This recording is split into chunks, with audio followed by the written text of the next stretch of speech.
To the Fixed Blood Sugar webinar. We are excited to have you here. Look at those flowers behind you, Dr. Saunders. They're beautiful. What are those for? They weren't mine. They were in here when I got here.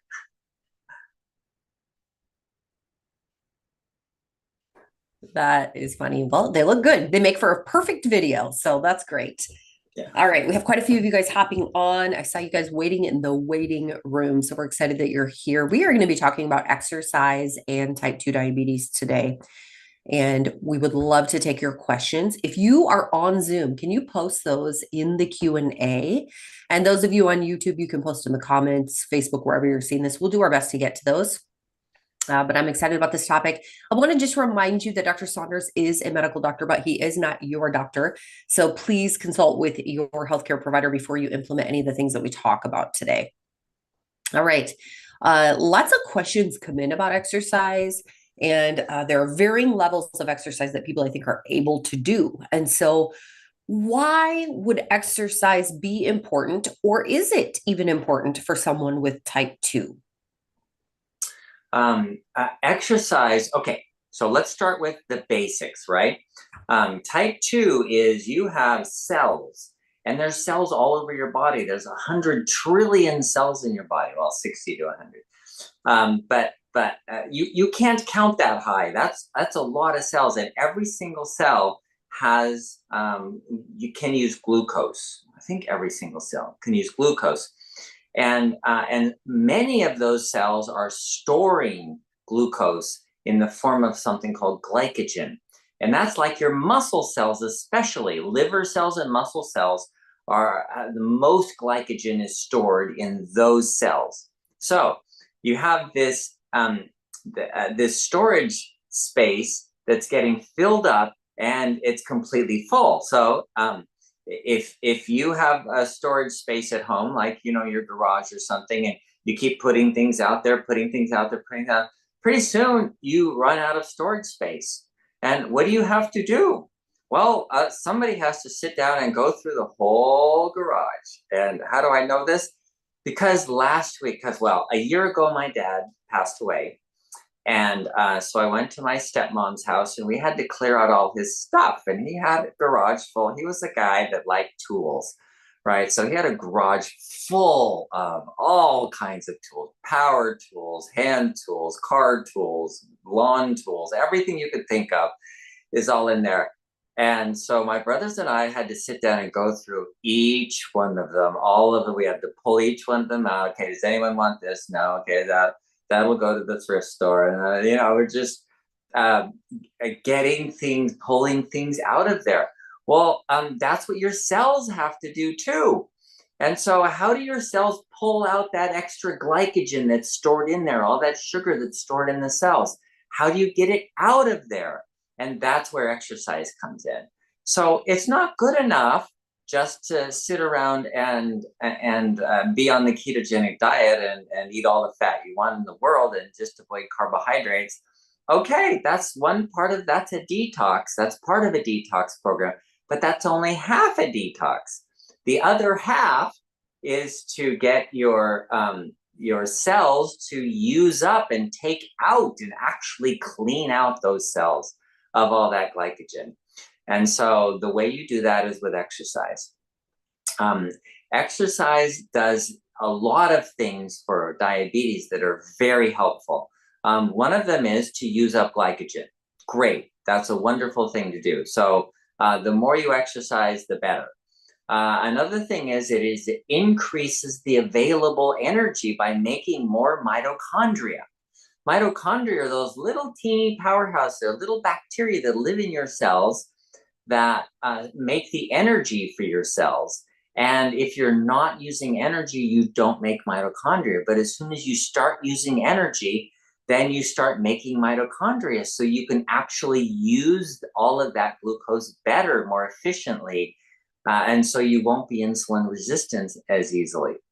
And then the third thing it does is when you're exercising, you don't need insulin to bring glucose into the cell. You actually lower your need for insulin.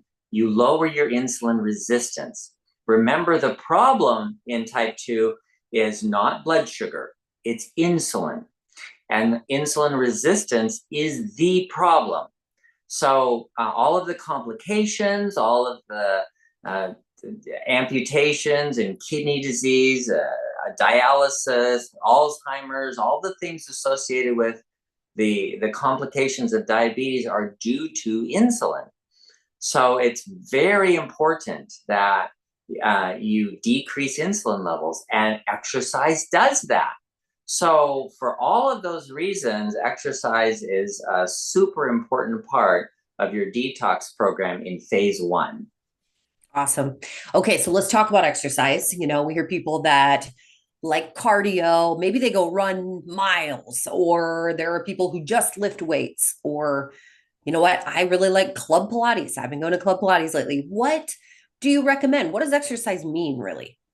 Okay, exercise is whatever it takes to use your muscles. It can be isogenic exercises. I'm sorry, isometric Isometric. exercise. Like yoga does a lot of isometric exercising. Pilates is also using your muscle. Anytime you use your muscles is exercise. And so I'm going to tell you the best exercise. It's the one you like doing. So if you don't like it, it's a useless exercise because you're going to hate it, you're going to quit, and then what good is that? So if you like playing basketball, then that's the best exercise. If you like lifting weights and you want to pump iron, that's the best exercise. If you can't go to a gym and you just like exercising at home by doing sit-ups and push-ups and running in place and pull-ups on your door jamb, you know what? That's the best exercise there is. It's the one you like to do. I saw a question come in that says, isn't just walking exercise? Oh, yes, you're using your muscles when you're walking, and a lot of people like to walk. And walking is a great exercise. In fact, if you look at just the distance, if you run a mile, you've used up a certain number of calories, like 100 calories from running a mile, or 150 or whatever. If you walk a mile, guess what? You use the same amount of calories, the same amount of energy. So it'll take you longer, but you're still using the same amount of energy. So walking is a great exercise. Okay, I see there's quite a few of you on here. Kimberly, welcome. Butch is back. Terry Brown is back. David from Columbia. Hello, everyone from Rolland. Robin is back from Oregon. Kimberly from Minnesota. Hello. Juliana is back. Hello. Who else do we have? Barbara is here from Canada. Elliot, Peggy, Mark, Julia. Parvin is back. Roy is here. Awesome. Guys, let me know, what do you do for exercise? What do you like to do? Sometimes it's fun just to learn what other people do. It might inspire you to try something new or different. Maybe you're like me and you like to mix it up a little bit. Although I've been doing Club Pilates for a long time and I keep going every day. I don't know what's wrong with me. I finally found something that I really, really like. So it's a good thing. Looks like we got walking, a lot of walking. And what else do we see? Charles says all the way from Northeast England or New England. I'm not sure what that means exactly, but I think it's New England. Stefan runs up and down the stairs. Wow. Susan, walking, hiking and walking from Stoico. All right, good for you. Recumbent bike. So I've seen those chair exercises. I think that's a great idea. They have this whole program of chair exercises where you can actually build muscle and everything. It just make it easy and things you like. Stairs are great, actually. There was some research done a long time ago, like 10, 15 years ago, on going uphill versus going downhill. And they say, well, downhill is not a good exercise. No, actually, going uphill prevents diabetes, and going downhill prevents heart disease. And the reasons they gave are which muscles you're using as far as going uphill or downhill, and why it had the going uphill, you were using more of your large muscles like the quadriceps and the gluteus muscles, and so you're using up more energy, right? And going downhill, you're using less energy, but you're getting more a cardio workout, right? So that was their theory. Yeah, that's Interesting. good. Yeah. Yeah. Let's see. Robin said walking and light weights. Okay. Isaac says, I like to do brisk walks, mountain hiking, aerobics, and cycling. Good for you. Yeah, hiking is great. And then someone said mowing the lawn. You know what? Doing stuff Yeah. like okay, I got to mow the lawn every week, right? And then so that is Yep. my weekly exercise. And if you're like me with a little postage stamp lawn, then that doesn't mean anything. But if you've got an acre you got to mow, and you're pushing a lawnmower, that's pretty good exercise. Oh, even cleaning your house, maybe, like wiping Like cupboards Julia. or anything like that. I mean, Yeah. yeah, great stuff. Oh, yeah, we got a lot of comments in here. Okay, I want to keep reading through these. I scrolled too far. What else did we have? Mostly walking, but I'm trying to vary it, says David. Swimming. Oh, I love swimming. I like swimming. I used to teach a water aerobics class and I loved that. It was so much easier, like on your joints and everything. I loved it. It was so good.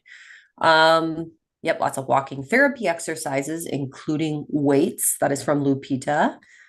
Roland says total gym, bands, dumbbell, and jogging. Wow, you must be fit. Those are some hard things. Good for you. Oh, we have Romaine here from Haiti. Welcome. Kimberly just started a walking program. Barb says, I go 3 times at an exercise place geared for those who had harder lung issues, but also other folks. I do mainly leg exercises.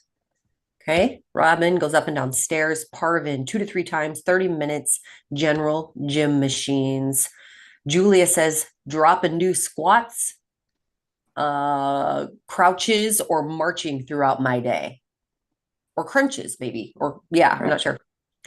Or lunges. Okay. I enjoy walking while mowing our lawn. Yep, you said that. Okay. Well, 3 yards, half an acre each. Sure, get in the steps. Good for you, Delbert. Nice yeah. job. That'll do it. And someone mentioned the bands, the stretchy bands. Those are really good too. And it's simple. You can carry them around anywhere you go, and you can have the bands, and you can exercise with them.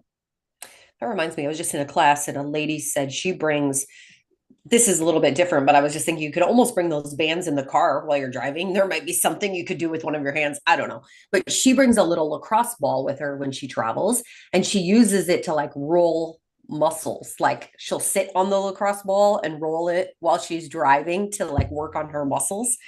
I mean, if you drive a lot, I suppose you can find lots of things to do. But I was like, I need to start doing that. That's a good idea. Okay, 30-minute walk, Gary says. Circuit Walking the dog. training. Walking the dog. Yes. That's actually a good one. I was talking just last night with my sister-in-law, and she said that she was watching somebody's dog and had to take the dog out a couple times a day for a walk, and she said that was actually after she walked, she's like, wow, that was actually pretty good. I feel great. Awesome. Hey, good question from Gary at 61. Is there too much exercise? Okay. Yeah, 61, too much exercise. The answer is yes. That's an issue that there is too much exercise. You can break down your body by too much exercise. And people have done that for generations. The people who had to work and do hard physical labor every day, 7 days a week, and the life expectancy was like in their 30s to 50s. If you lived into your 60s, you were old and usually kind of broken down. So yes, there is too much. So we have to balance the amount of exercise you do with recovery. And recovery is the building up part. And that's part of our 610 reset program is your recovery. Catherine said, always liked walking and chair exercises, and I do exercises that I was taught in physical therapy. Emil says, I walk and cycle a lot, and I do body 20 EMS exercises each week. I lift weights in my office. Julia, cleaning the house. Monique, pronounced Monique. Oh, I did pronounce it right. Okay, good. I think. Welcome. Let's see. Frank and Pat are back. New step machine for stroke recovery, muscle training, a little outdoor walking, and some physio exercises, including floor exercise. All right. Roy says, I like my recumbent exercise bike, rain or snow. Ha. And catch up on reading with my Kindle, I bet. Oh, a bicycle in snow, that's kind of dangerous. Indoor, maybe Oh, indoor. indoor. Recumbent exercise bike. Oh, yeah, Uh, yeah. Craig says gorilla bow and resistance bands. Okay, what's the gorilla bow? I don't know. I don't either. We'll have to Google that or let us know, Craig. Let's see, Rose. I walk and stretching Parvin, walking my dog. Yes. Monique, I love working physically outside in the fresh air. Physical pain in the joints sometimes stop me from exercise. I'm approaching 76 with many diagnosed health issues. Hmm. Roland says, I also like to do HIT. So that is high intensity interval training. If you guys want to go to our YouTube channel, which you can get there by going to bartonwebinar.com, we have, I'm trying to think what it's called. Is it a playlist? What do we call Yeah, it? Is it a play? Okay. yeah. Where it's all HIT exercises and they're really good. They're just like 10-minute exercises. And so if you want to check those out, they're really, really good. But what do you think about high intensity interval training, Dr. Saunders? Good option? I think it's a great option. So here, someone asked, can you do too much exercise? And yes, if you're running marathons and not having enough space in between to recover from that, and most of it isn't that you're doing too much exercise; it's that you're not recovering from the exercise enough to repair your joints and all of that. And so, high intensity interval training is not something that you do for hours and hours. It's something you do for 15 to 30 minutes. This is not a something that's going to take most of your day. It's going to take a small part of your day, and you get the benefits because it's high intensity. Even though you're just doing it for 10 seconds, so you're going all out for 10 seconds, and then you have 30 seconds of rest. And of course that changes depending on the exercise you're doing. And if you go on to our website and look at those, you'll see the differences in them. But it's basically you're going all out for seconds and then resting for a minute or 30 seconds to a minute. And then you go all out again. And doing that kind of thing gets you to your peak. And then allows you time to rest. And then you get to your peak and allows you time to rest. And that builds your muscle. It uses up the glycogen. It turns on your ability to use glycogen. And it turns on your ability to make mitochondria. So all of the things that we want from exercise can come from a HIT program that's short duration and doesn't do damage to your muscles. So yeah, I think it's ideal. That's why we put it on there in the first place. Mary says that she likes working in the garden. That is great exercise also. And okay, Craig says, what was it called? Gorilla bow. It's a metal bow where you put a short bands from one end to end of different strengths, can be portable. Metal bow where you put a short band from end to end of different strengths. Oh, okay. I'm gonna look that up. Might have to share a picture with you guys. Okay. And Parvin said, please explain again about locating your exercises. If you go to bartonwebinar.com, there will be a playlist for, oh, what do we call it? HIT workout with Mariah, movement with Mariah, I think is what it's called. So I'll post a link, another direct link for that as well. Okay, I'm gonna see if I can find this gorilla bow because I'm curious, and then we're gonna dig into some of these questions. Actually, I should just do that while I look it up, shouldn't I? Oh, I found the gorilla bow. Got it. Okay, so let me share this with you guys because I know you guys are all wondering. You probably already all Googled it, haven't you? Okay. It's not gonna let me share this. Yes, it is. There we go. Okay, so these are just kind of showing the gorilla bow up here. I didn't click on it, but you could probably do a lot with that. Okay, very cool. Right now, if I figure out how to stop sharing that. Okay, here we go. First question here. Rosaria says, I just had blood work done.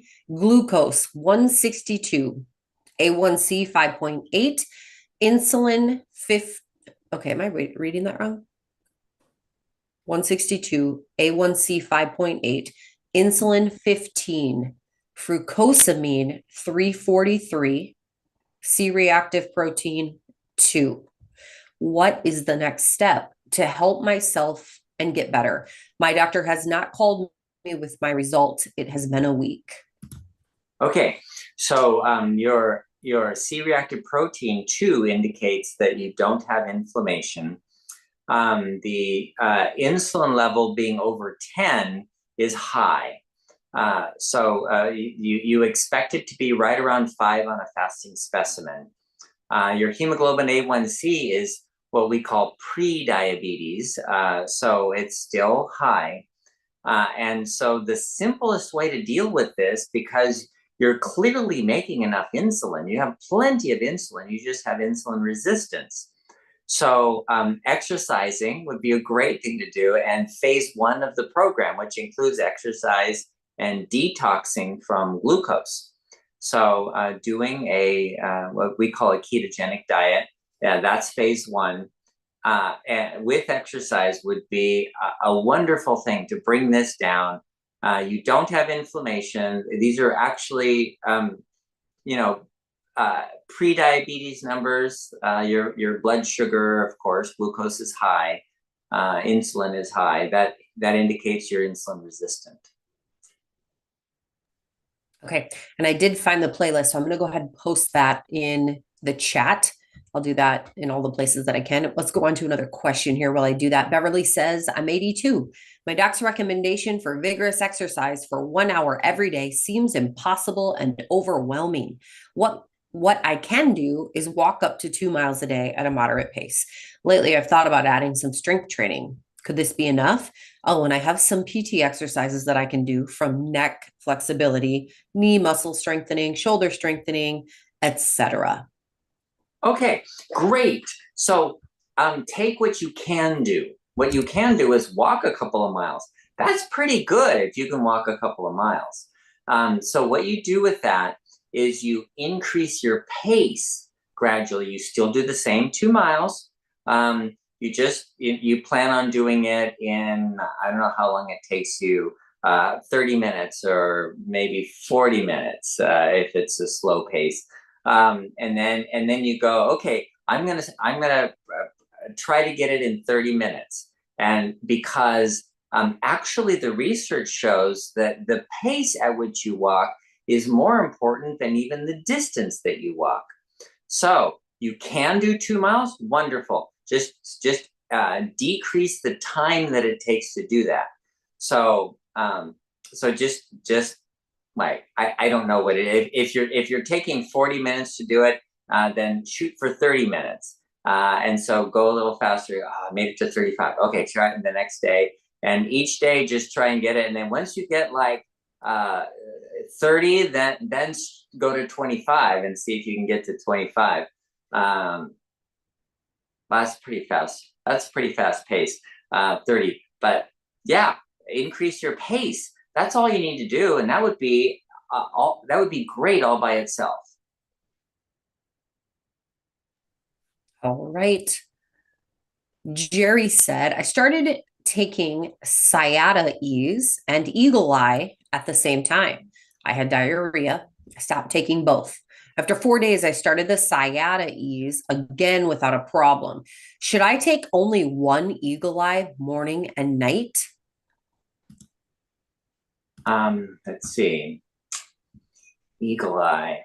You can pull that up too and look at it. Yeah, I think that is one morning and night. I think that's it's 2 a day, if I remember right. I don't remember it being 2 twice a day. So I think for a general supplement, I think that Eagle Eye one morning and night would be fine. So, yeah, so this one says 4 capsules. Oh, 4 capsules. Okay. All right. Oh, yeah. 4 capsules gives you vitamin D 500, vitamin C 500, copper 2. I Oh, mean, would you yeah. expect diarrhea from that? No, I don't think so. Bilberry wouldn't do that. Copper wouldn't do that. Yeah, just, you know what? Try a lower dose. Yeah. Try a lower dose and see if that, and then increase the dose. Yeah, because it's gonna take 4 a day to get the full dose of everything that's in there. Let's say sometimes zinc, if high amounts of zinc can give you diarrhea, can't it? Zinc can irritate the stomach. But Yeah, there's if 22 you take on milligrams. an empty stomach. Oh, yeah, that's true. Yeah. Okay. So take it with food. Yeah, that could be a big Uh, difference too if you're not taking it with food. But otherwise, just start small and work your way up. yeah. Okay. Good question. All right. Jan says, what kind of exercise is best when both hips are bone on bone, but the surgery got canceled because they discovered my heart needed a triple bypass before risking heart surgery? Uh, okay. Bone on bone. Um, so the first thing to do is to get some supplements that will help that. So do the 610 reset so that you can reset your system and do start the repair processes of the body, and then take extra of glucosamine, chondroitin, and MSM and vitamin C. Those four, and it's 500 milligrams of each 3 times a day. And then start exercising whatever you can do. And you'll find that your ability to exercise will increase. Like you'll be able to do walking, for example, and your hips won't hurt as much or something like that. Because as the cartilage repairs, and as you're making more of the fluid in there, the joint fluid that's kind of like a gel, like grease. Well, it'll grease your joints, and you'll feel a lot better when you have those, and then you'll be able to do more exercise. Okay. All right. Rose says, I walked 1.94 miles today. It made my blood sugar fasting 119 and before lunch 117. Is that good? Yeah, that's great. I don't know what it was before, but yeah, under 120. Well, before lunch, yeah, under 120 is okay. Ideally between 70 and 90. So there's still some more work to do, but yeah, that's exercise is a good way to bring it down. Okay, Anonymous says, in order to determine the effects of a certain product I have eaten on my blood sugar, at what interval should I test after eating the product? Since conventional medicine refuses to order certain tests, such as insulin sensitivity, etc., or name of labs where these tests can be done. Okay. So if you have a continuous glucose monitor, that makes it so easy. Like every time you eat something, you can follow what is it, what happens when I eat this, what happens when I do this, what happens when I do that. I had someone in today that had a continuous glucose monitor, and she was able to tell me, oh yeah, when I drink alcohol, it goes up. And I've had other people say, I drink alcohol and it does not go up. Yeah. I've had some people say, oh yeah, if I eat bread, it goes up. I've had other people say, I eat bread, it doesn't go up. So so it's not like everybody's the same. Well, we're all kind of different. So having a continuous glucose monitor would be really helpful. But your question was, if you're checking your own glucose, what's the interval? If you give it a half an hour to an hour, somewhere in that time, that'll give you the response, that what is your glucose doing based on that. Okay. All right. Frank and Pat say update day 56 started at 9 plus on May 22nd. Phase one dropped into the high fours 3 times in the past last week after steady in the fives for 4 to 5 weeks. We are staying the plan with carbs below 20 and protein intake on the minimum I'm not sure. Recommendation on the minimum estimate of 1 gram per kilo. Okay. Is this the normal time frame? Yes, that's perfectly normal. And I remember last time, was it just last week that they said they were in the fives, Yeah, and now they're getting into the fours. Okay, so for those of you in the United States where we use different numbers, that would be in the upper fours is going to be the equivalent to around 100. And the fives is around the 110, 120 range. And anyway, so they've seen the next level down, because ideally, I always tell everyone, from Canada, between 4 and 5, that's where you want to be, but actually it's 3.8 to 4.5 or something like that, but between 4 and 5 just makes it easy. Okay. They have another question. Is non-GMO plain tofu okay for phase one? Actually, yeah, tofu is okay for phase one. Yeah, I use it. I think like next week we should do one on just the ketogenic diet, just the diet. That'd be good. How to do it. Okay. Okay. Jan said, I had a stroke in 2021, so they told me to keep a walker in front of me for the rest of my life.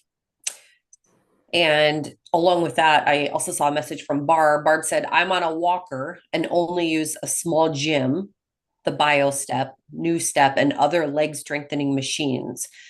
Try treadmill, but can only hold on long enough for 3 to 5 minutes. We then have 20 to 30-minute exercises with weights, sitting and standing 3 times a week.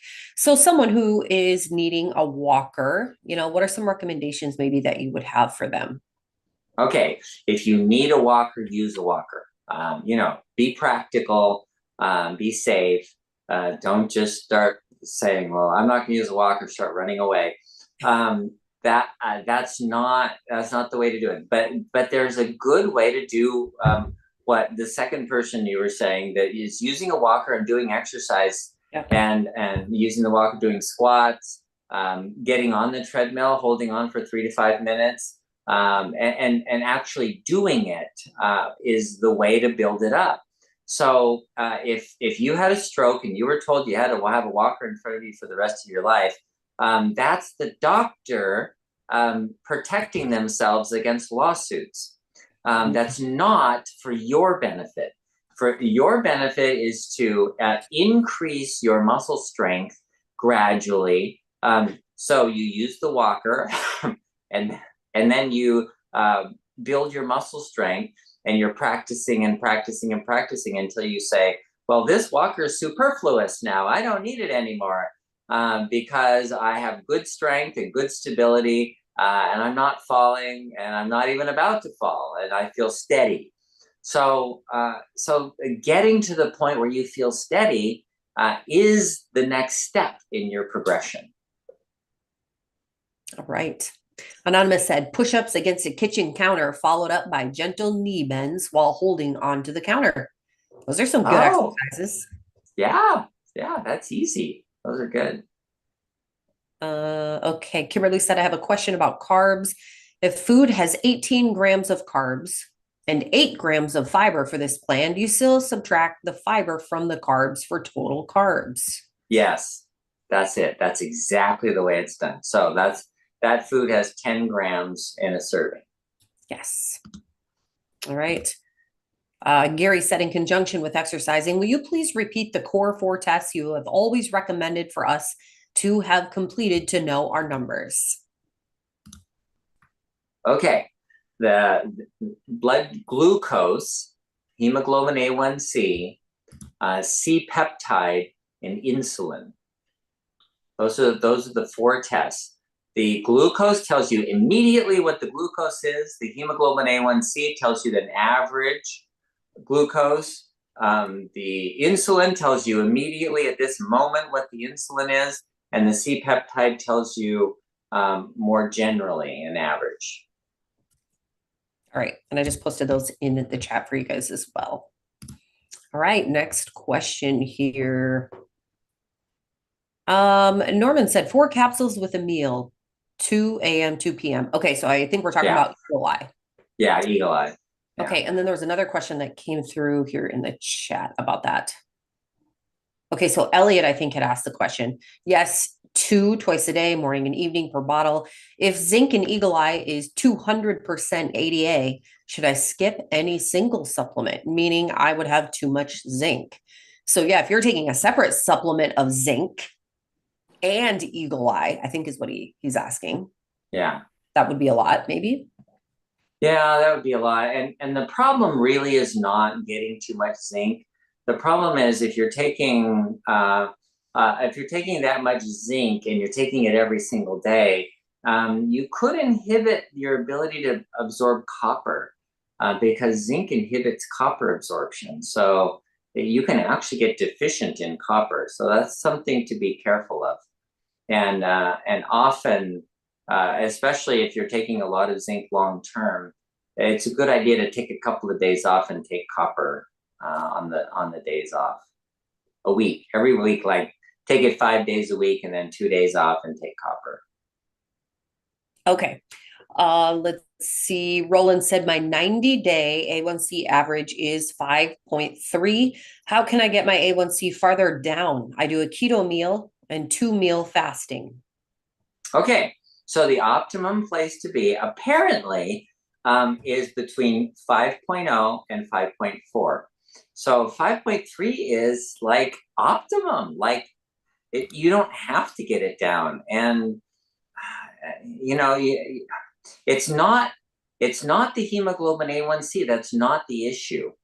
The issue is having enough glucose that everything works, that you have enough to run your body on without having too much. But then the too much is only, it's only something easy for us to measure long term. But really what we care about is insulin. So if you're 5.3 and your morning glucose is between 70 and 90, you don't need to get it down more. That's not the issue. Just check your insulin levels and make sure that you have normal insulin levels.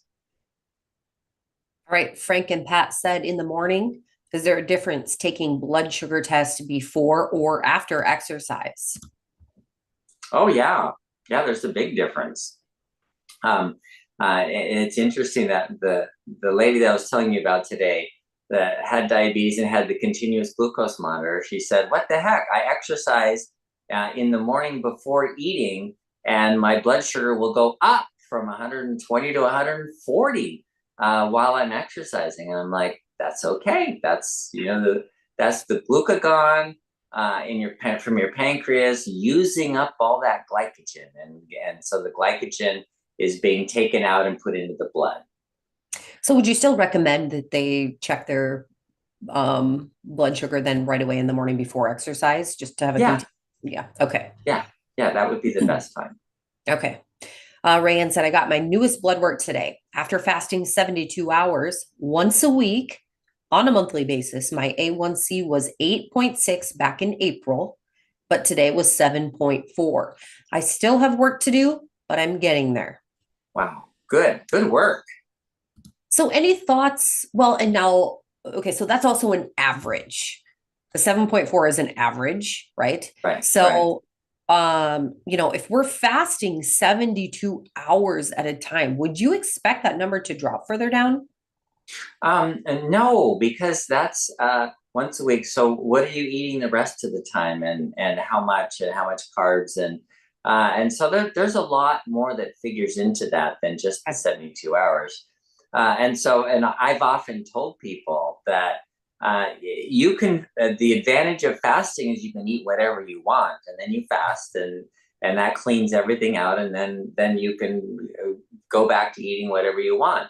And so just, I don't know. So I'm assuming like she may not be on a ketogenic diet in between the fasting and doing fasting and then eating whatever I want and then fasting. And I'm like, wow, that's a pretty good drop. Well, yeah, I mean, that's 3 months. Yeah. Okay. Let me see. Okay, I think I already did that question as well. Okay, Monique said, please put that taking MSM, chondroitin, etc., up on the screen to repair cartilage and make movement with legs and hips less painful. Okay, so I think you just want us to tell everyone about Yeah. how that helps. Yeah, Right? list those because I gave the list orally, but it didn't get written out. I So see. the glucosamine, chondroitin, MSM, and vitamin C are the things that help build collagen, cartilage, connective tissue. And it's 500 milligrams of each 3 times a day. Oh boy, I can't write that fast. Okay, what was Glucosamine. Glucosamine, chondroitin, MSM, vitamin C. Oh, MSM. I don't know what chondroitin is. Chondroitin is it's what the shells, like when you get shrimp, the tails of the shrimp and the shell around the shrimp that you peel off and don't eat, that's made of chondroitin. And bugs are made out of chondroitin. And it's found in other things too, like meat and connective tissue, cartilage. Yeah.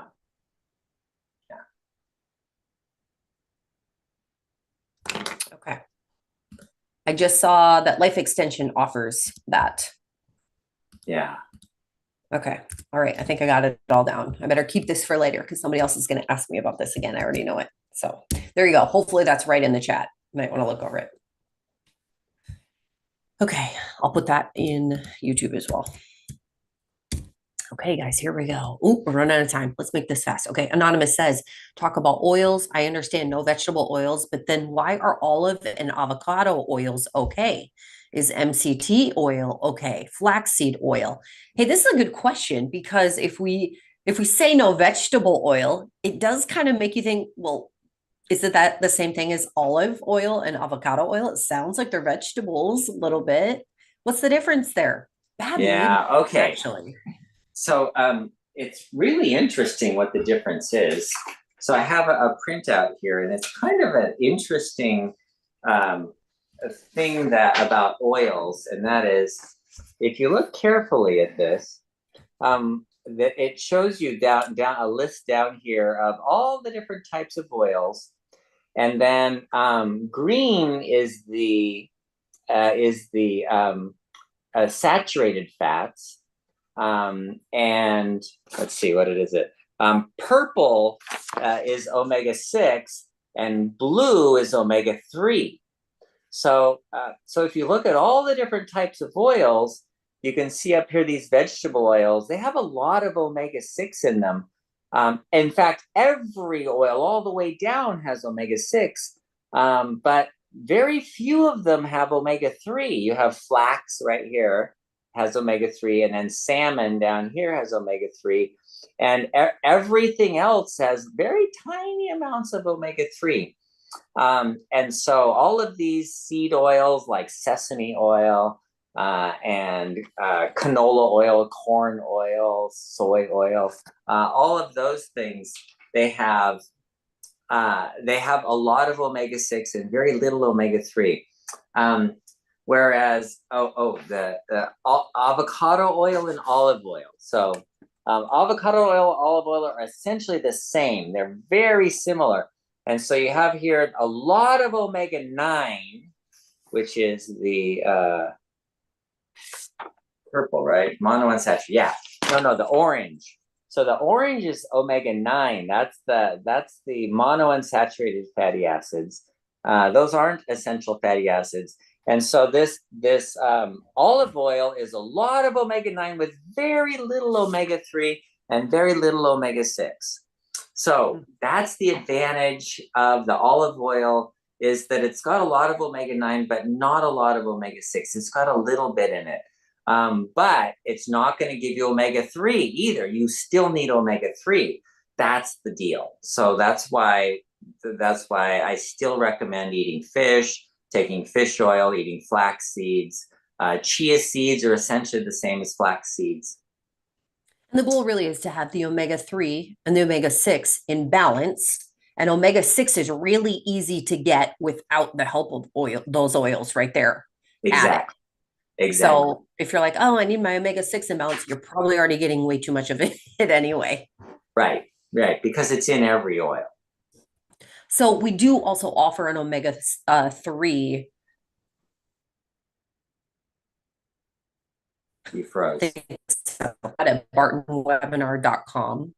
And I forgot to mention this. Oh my goodness, guys. If you go to our website, Barton Nutrition or bartonwebinar.com, use code webinar25. One word, you will save 25% on all of that. Everything there, which is a pretty significant discount. And that is because we love you. And we also want to see who actually uses that. And I know many of you are. We have a lot of people that use that code every month. So thank you. Okay. More questions.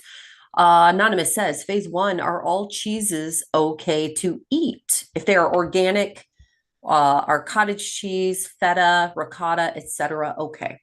Yes, all of them. All of them. They're fine. Okay. I don't want to distract us, but what are your thoughts about raw cheese versus regular cheese? Any thoughts? Well, regular cheese, pasteurized cheese, the bacteria are dead. The fungus and bacteria that are used to make the cheese. I prefer raw cheese. I prefer raw milk. If I have milk, I don't have it very often. And it's just my personal preference. I don't think pasteurization is very helpful. And I've looked at it. I've looked at how it denatures the proteins in the milk. So the albumin protein, the casein, and the whey. I'm sorry, whey, not albumin. The whey protein get denatured. They're not as digestible. So I don't know. I prefer the raw milk, but I'll buy. If I go to Trader Joe's, I'll get the raw milk cheese. If I'm at some place that they don't have it, I'll just get regular cheese. I think it's getting easier to get the cheese. I mean, you can get it at Costco. It's harder. It's not necessarily labeled raw cheese. You just have to look at the ingredients, but it is easier to get. Very much more difficult to get raw milk, but the cheeses are usually easier. Okay, let's keep going here. Okay, Rayanne says, I got my newest blood work today. Oh, already did that one. Oh, Rayanne said, my hair looks fantastic today. Rayanne, you're the sweetest. Oh, that was so kind. All right. Well, that made my day. Okay, Gary said, is it possible to be a type 1 instead of type 2? And how do I know the difference? Oh, that's a great one. Okay, so we have several webinars on that. And one of the best way is to do those measurements: the glucose, the hemoglobin A1C, insulin, and C-peptide. So your insulin level will determine what your insulin is immediately. And if you're not taking injections of insulin, then that's coming from your pancreas. You can't have high insulin levels and be type 1. Type 1 means you don't make insulin at all.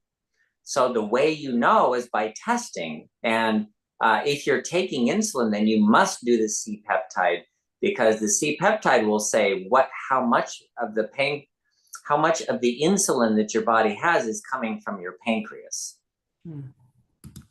Okay. Are there any labs where I can get labs done when conventional medicine refuses to order them?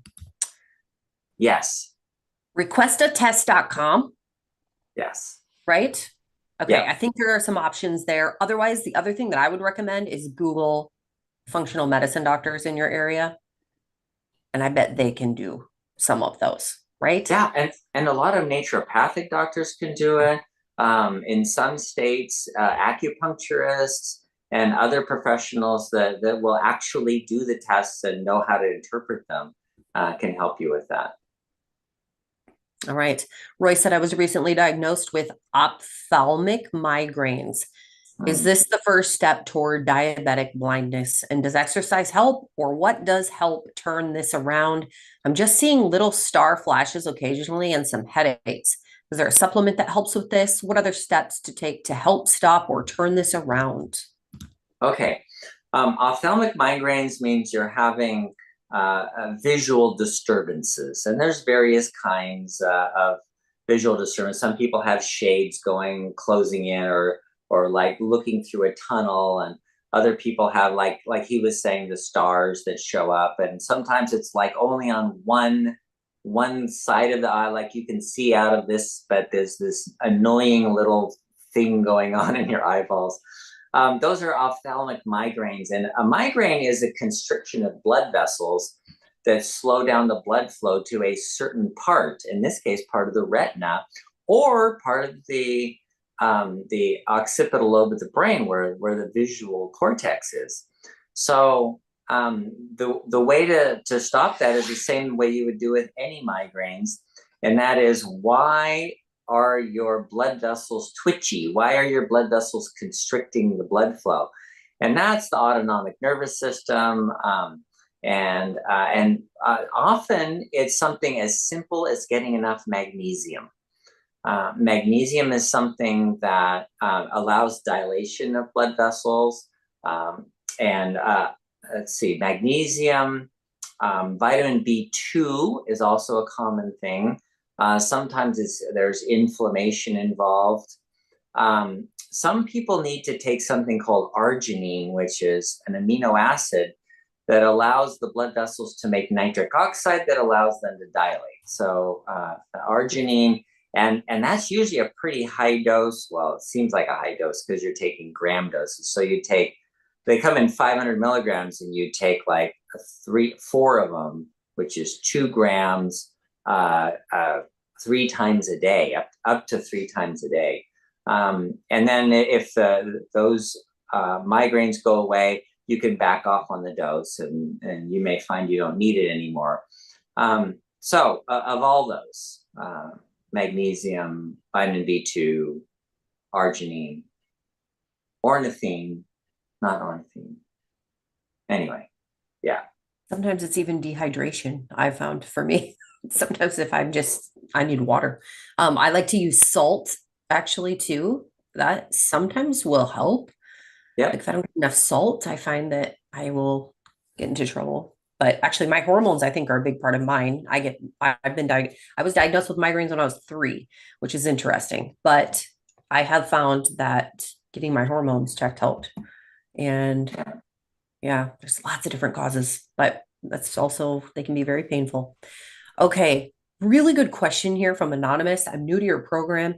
It seems that you advise a ketogenic diet. Please share why keto is better than whole foods, plant-based. Okay. It's not. It's not better. The reason we chose keto is because it's easy to do. It works. It detoxes well. So it works for the specific problem that we're looking at, and that is that people have high blood sugar, which means they're overloaded on sugar. They're toxic on sugar. So we take out all the sugar to detox. That's half the detox, remember. The other half is using it up, the toxic part. So the whole foods plant-based diet, it's very hard to do a low glucose diet when you're doing whole foods plant-based diet. So you end up with a lot of glucose in the diet, usually. There are some ketogenic vegan diets that can be done. And I've looked at them, I've read over, I've never tried it myself personally, but there are people that do that. And the other thing is that people, even with diabetes, can get better. They can improve their insulin sensitivity by doing a whole foods plant-based diet. So what we found, though, is that that is a more minority of people. The majority, so most people who enter into our program are going to do a lot better on a ketogenic diet than a whole foods plant-based diet. Although some people have called in and say, why isn't this working for me? And they're so insulin resistant. And so I've told them, try going to a whole foods plant-based diet, because that if you don't eat fat, you don't get insulin resistance. And so you get to use up the glucose more. But if you don't use up the glucose, then you still end up with the same problem. So that's why we did it that way. Yes. Okay, last question. Kimberly said insurance refused my A1C testing recently. My fasting blood sugar at the time of the lab was 100, and my last A1C was 5.8. Sometimes it's the insurance refusing the blood work. Yeah, we're seeing a lot more of that. Even Medicare now. It used to be Medicare. If someone was a Medicare provider, that whatever you ordered was okay, and now they're refusing them after the fact and charging people $1,000 for all their tests, and they don't tell them in advance, we're not covering this test. They wait till after they've done the test. Okay, now you owe us $1,000, and it's so annoying. Wow, that's unreal. Yeah. Okay, there are two comments about migraines that I'll quick just mention. If you need to go, Dr. Saunders, it's okay, but this might be Yeah. interesting. Okay. We'll see you tomorrow. Okay. So let's see. Charles said, I have ophthalmic. I wonder if it's the same as like ocular migraines. And they were caused by exhaustion or excessive coffee intake early in the morning, followed by lots of exercise. I do get that. I do know that. I get into a lot of trouble when I'm exhausted too. Okay, and then Beverly said, in my family, we had basilar hemiplegic migraine headaches. My daughter would lose the left side of her body for 2 weeks at a time. Regular migraine meds make us worse. We've also learned that migraines and seizures are biochemically identical. Controlling our prediabetes and diabetes results in fewer migraines. Very interesting. Okay. I love this, guys. I love that you guys all share all of these things. I think it's so helpful. And I'm sad that so many people have migraines. Oh, that's miserable. I have them too. So I don't get them very often anymore. But as a kid, I got them really bad. Okay, that's it for us today. Tomorrow, we will have our Healthy Heart webinar. If you are not familiar with that, you can register for that at bartonwebinar.com. Just like this, Dr. Saunders will be back, and our friend Cheryl.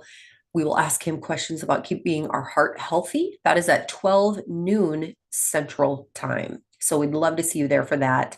Thank you all for being a part of this. We just love doing these webinars, and I love your questions, and keep us updated on your journey. We will see you tomorrow or next week. Invite a friend, send them to bartonwebinar.com, and be sure to like us on Facebook or wherever you are watching us. Be sure to subscribe.